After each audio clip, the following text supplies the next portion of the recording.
If you struggle with the dreaded slow put away volley, then this is the video you need to watch. I'm going to show you 2 keys to putting away those slow volleys that we all hate. They're so simple. They're right on top of the net, and what happens? You dump it in the bottom of the net. Well, no more. So keep watching.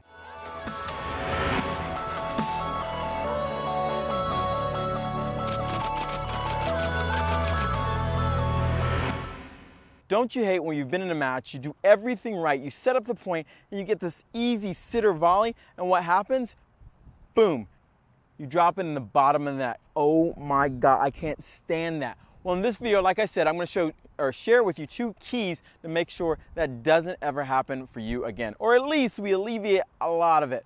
Okay, so why is this video important? Well, again, if you've worked so hard to set up the point, you don't want to dump easy volleys.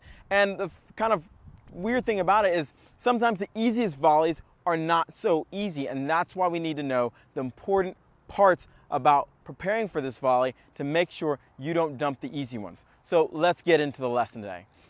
So the very first thing, obviously, is recognize that you're getting a slow volley that you're gonna have to move up to. Now this is the first key, is the awareness, where the awareness goes to the feet, because this is what happens. You hit that great shot and you get a volley and the ball comes, you see it, and you start waiting, and boom, you let the ball drop. When we see that we've hit a great shot and we're gonna start moving forward, the first thing we wanna do is make sure we move in and use our feet, okay? It's so important. That's the number 1 key. Awareness that goes to the feet. Once we recognize that, okay, I can get in and I can actually take the ball above the net, that's half the battle, okay? Racket preparation is the second one. It's so important, and it's like the twin brother. I kind of wrestled with which is 1 and which is 2, but I think the racket prep is first. You have to have the awareness with your eyes and your feet to move forward. Now, once we're darting forward, and I mean when I say you have to move a lot quicker than normal. Most players come in for a volley and they split and they come in and they let the ball drop, and that's what happens. Compared to seeing the ball, getting in, and really closing the net hard with your feet. Now, what you did see is the second thing that I talked about, which is preparation. The other thing is we start moving to the ball, but we haven't set the racket.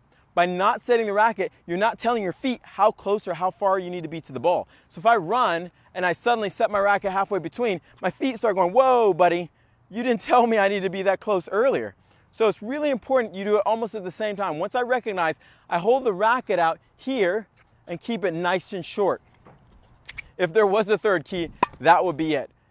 It would be keeping the racket swing very compact. Most of the power that you're going to generate from this volley isn't from the swing, it's from your legs and running through the ball. So when I get the ball, I'm going to move forward, and all I'm going to do is making sure that I keep my swing nice and short, and that as I'm moving through, I'm pushing through my legs, okay? So in review, tip number 1, or focus number 1 area, is making sure that we're aware that we move fast. You're not just going up through the motions, going in that. You have to move in and try to take the ball above the net. Number 2, racket preparation. Making sure that you hold your racket up and in front of you, keeping the swing really short, which is basically kind of number 3. As long as you can hold that racket, keep it short, and take the ball above the net, you're going to make a lot more of those easy, slow, killer sitter volleys. Now, this is the one warning that you have to have. We get so anxious when we see that ball, okay? It's floating there, it's nice and slow, it looks nice and yummy, that we tend to a lot of times go up there and we think we need to swing. The greater you make your swing, the harder it is to time the right contact for the ball.